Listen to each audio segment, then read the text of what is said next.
વિદ્યાર્થી મિત્રો, આજે આપણે તાપમાન દર્શાવવાના કેટલીક જુદી જુદી પદ્ધતિઓનો અભ્યાસ કરીશું. એમાં તાપમાન દર્શાવવા માટે મુખ્યત્વે 3 એકમો વપરાય છે. એક અંશ સેલ્સિયસ, બીજું ફેરનહીટ અને ત્રીજું કેલ્વિન. આમ 3 પદ્ધતિઓ મુખ્યત્વે તાપમાન દર્શાવવા માટે વપરાય છે. હવે આ જે પદ્ધતિઓ રહી, જુદી જુદી પદ્ધતિઓ, એમાં આપણા વાતાવરણનું તાપમાન ખાસ કરીને દર્શાવવું હોય. આજે ગરમી કેટલી હતી તો આપણે કહીએ કે આજે ગરમી 45 અંશ સેલ્સિયસ હતી. આજે ઠંડી કેટલી હતી, ઠંડામાં ઠંડુ તાપમાન, તો આપણે કહીએ કે આજે 3 અંશ સેલ્સિયસ ઠંડામાં ઠંડુ તાપમાન હોય. તો જનરલી વ્યવહારિક એકમોમાં આપણે કોઈ વસ્તુ દર્શાવવા માટે અંશ સેલ્સિયસનો આપણા રૂટીન જીવનમાં ઉપયોગ કરીએ છીએ. પણ મેડિકલ ક્ષેત્રે ખાસ કરીને ફેરનહીટ એકમ વપરાય છે.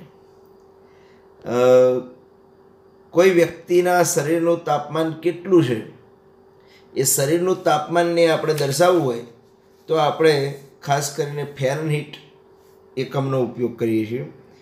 અને વૈજ્ઞાનિક જે આપણા ખાસ કરીને છે, જનરલી આપણે કોઈ વિજ્ઞાનની કોઈ પ્રયોગનું વર્ણન થઈ રહ્યું હોય, અથવા તો વિજ્ઞાન અને ટેકનોલોજી વિષયમાં કોઈ જગ્યાએ તાપમાનનો ઉલ્લેખ હોય તો ખાસ કરીને કેલ્વિન એકમનો ઉપયોગ કરવામાં આવે છે. હવે 3 વચ્ચેનો શું સંબંધ છે એ ખાસ કરીને આપણે સમજવાનું છે. અંશ સેલ્સિયસ, ફેરનહીટ અને કેલ્વિન વચ્ચે અંદર શું સંબંધ છે એની થોડી આપણે ચર્ચા કરીએ. તો ખાસ કરીને તમે જાણો છો એ પ્રમાણે કે આપણે જો તમારે અંશ સેલ્સિયસને કેલ્વિનમાં ફેરવવા હોય, અંશ સેલ્સિયસને કેલ્વિનમાં ફેરવવા હોય તો કેલ્વિન બરાબર અંશ સેલ્સિયસ વત્તા 273. જો એક્ઝેક્ટ લખવું હોય તો 273.15, પણ આપણે 273 જ લખીશું. ફરીથી કહું છું, ઘણા લોકો 273.15 એમ એક્ઝેક્ટ બતાવે, ઘણા 273.16 પણ બતાવે, પણ આપણે 273 જ લખીશું જેથી અનુકૂળતા રહે સરવાળાની અંદર. તો કેલ્વિન અને અંશ સેલ્સિયસ વચ્ચેનો આવો સંબંધ છે.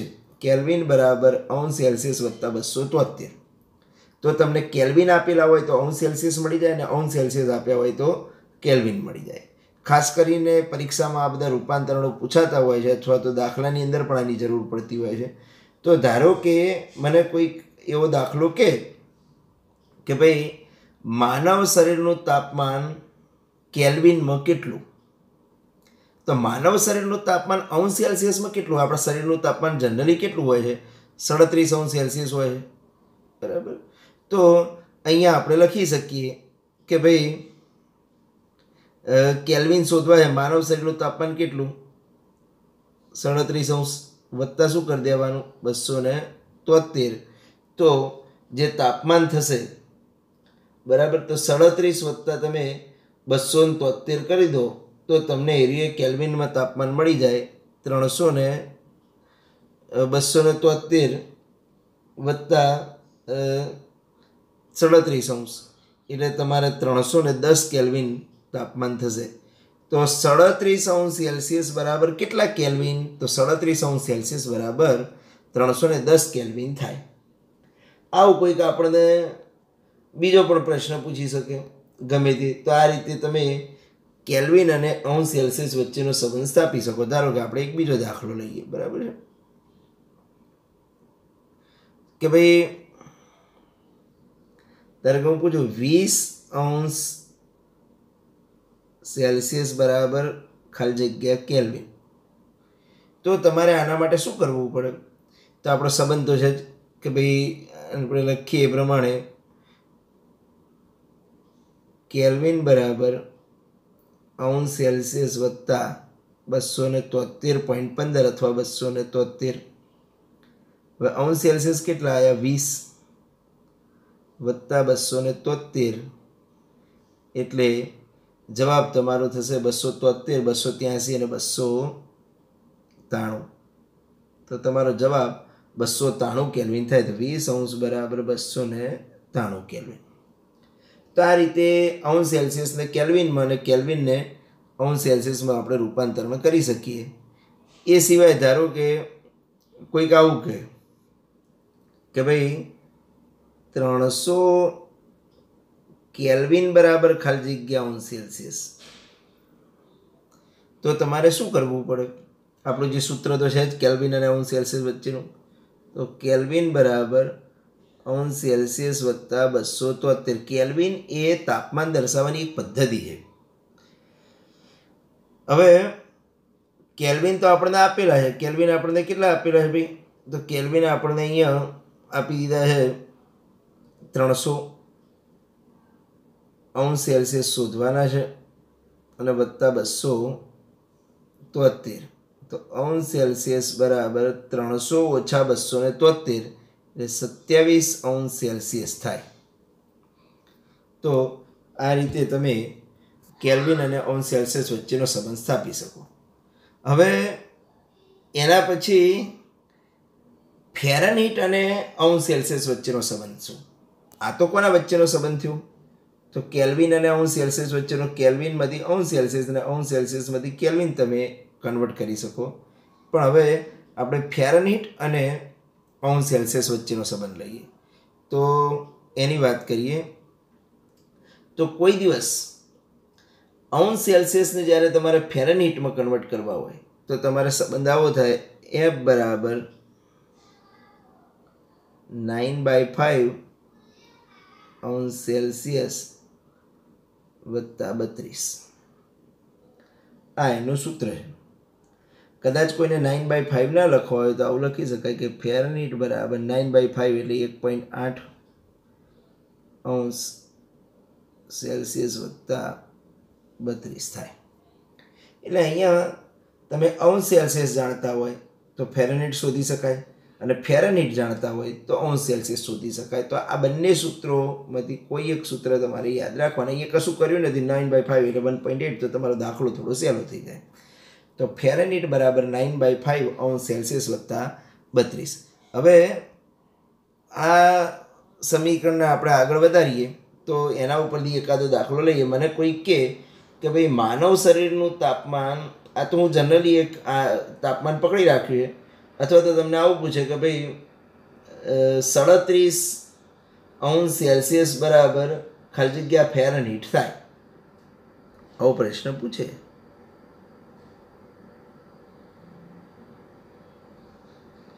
-37 અંશ સેલ્સિયસ બરાબર ખાલી જગ્યા ફેરનહીટ. તો તમે સંબંધ તો જાણો જ છો કે ફેરનહીટ બરાબર 9/5 અંશ સેલ્સિયસ વત્તા 32. આવો સંબંધ આપણે જાણીએ છીએ. 9/5 એટલે 1.8 અંશ સેલ્સિયસ કેટલા છે? 37 વત્તા 32. તો આ બધું ગુણાકારને કરીએ એટલે જવાબ આવશે 98.6 ફેરનહીટ. તો આપણો જવાબ થશે 98.6 ફેરનહીટ. હવે મિત્રો 98.6 ફેરનહીટ બરાબર આ એનો જવાબ થયો 98.6 ફેરનહીટ. આપણા શરીરનું તાપમાન અંશ સેલ્સિયસમાં કેટલું હોય? 37. આપણા જનરલી તાવ ના આવ્યો હોય ને આપણું રૂટીન તાપમાન શરીરનું કેટલું હોય? 37. હવે એ જ કેલ્વિનમાં લઈ જઈએ તો 310 કેલ્વિન થાય અને એ જ ફેરનહીટમાં લઈ જઈએ તો 98.6 ફેરનહીટ થાય. એટલે ઘણા લોકો નથી કહેતા કે મને તાવ આવ્યો છે 100, તો 100 અંશ સેલ્સિયસ ના હોય, 100 ફેરનહીટમાં તાવ હોય. બરાબર. તો આ ફેરનહીટ આપણા શરીરનું, મને કોઈ કે ફેરનહીટમાં તાપમાન કેટલું, તો 98.6 ફેરનહીટ થાય. જનરલી જીકેના પેપરની અંદર પણ આ પ્રશ્નો ખાસ કરીને પૂછાતા હોય, જે ક્લાર્કની એની પરીક્ષાઓ હોય છે. આપણે સાયન્સ માટે તો બરાબર છે પણ જનરલી ભવિષ્યમાં જીકેની એની પરીક્ષાઓની અંદર પણ અંશ સેલ્સિયસને ફેરનહીટમાં અથવા ફેરનહીટને કેલ્વિનમાં આ બધું ફેરવવાનું પૂછાતું હોય છે. એટલે બે વસ્તુ ક્લિયર થઈ ગઈ, કેલ્વિનના અંશ સેલ્સિયસ, પછી અંશ સેલ્સિયસના ફેરનહીટ. હવે બીજો એકાદો સંબંધ લઈ લઈએ. એક વખત એવો પ્રશ્ન પણ પૂછાયેલો છે કે કયા તાપમાને અંશ સેલ્સિયસ અને ફેરનહીટ સરખા થાય? એવો એકાદો પ્રશ્ન લઈએ. પ્રશ્ન આવો હતો, કયા તાપમાને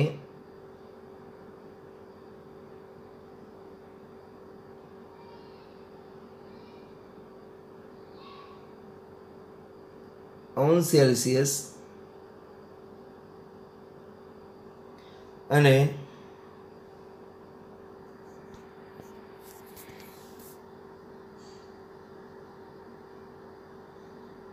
ફેરનહીટ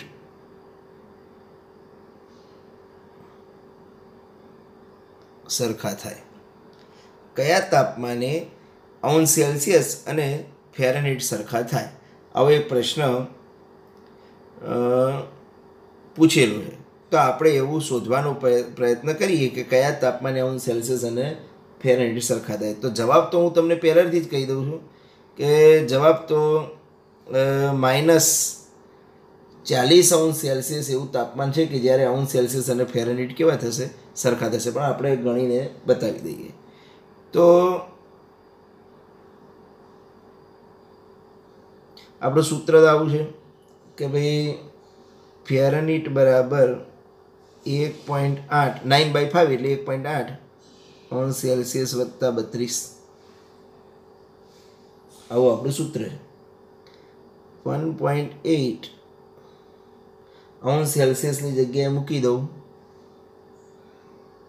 -40 અંશ મૂકી કિંમત અંશ સેલ્સિયસની વત્તા 32.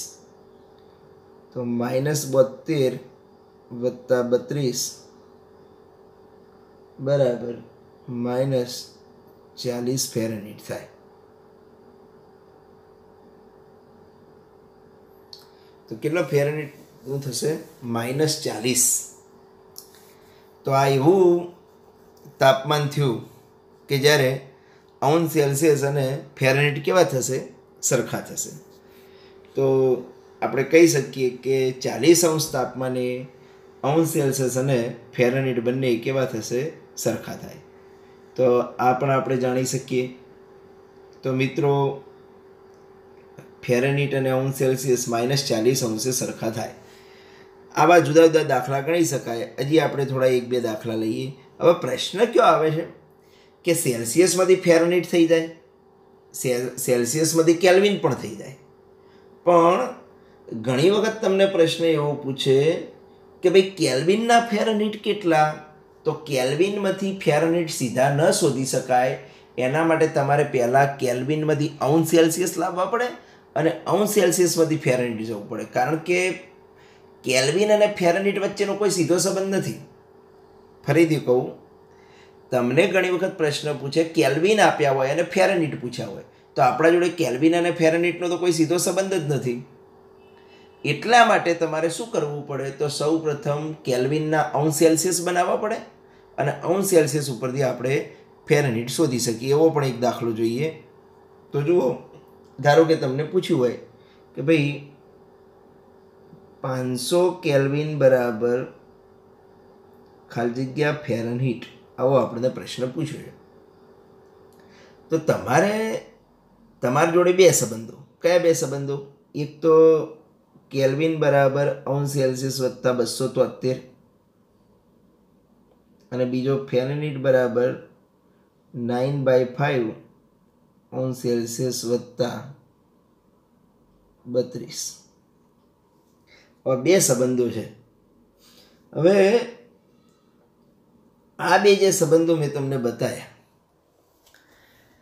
એની અંદર તમે જાણો છો એ પ્રમાણે કે ભાઈ અંશ સેલ્સિયસમાંથી કેલ્વિન, અંશ સેલ્સિયસમાંથી કેલ્વિન અને અંશ સેલ્સિયસ પરથી ફેરનહીટ શોધાય.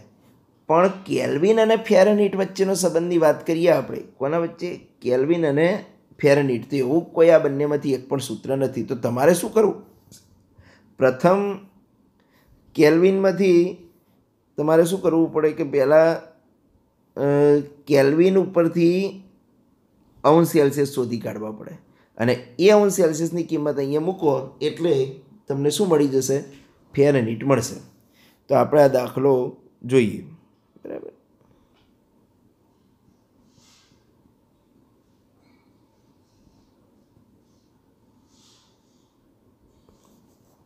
તો સૌપ્રથમ આપણે શું કરીશું, તો કેલ્વિનમાંથી અંશ સેલ્સિયસ શોધી કાઢીએ. તો લખીએ કેલ્વિન બરાબર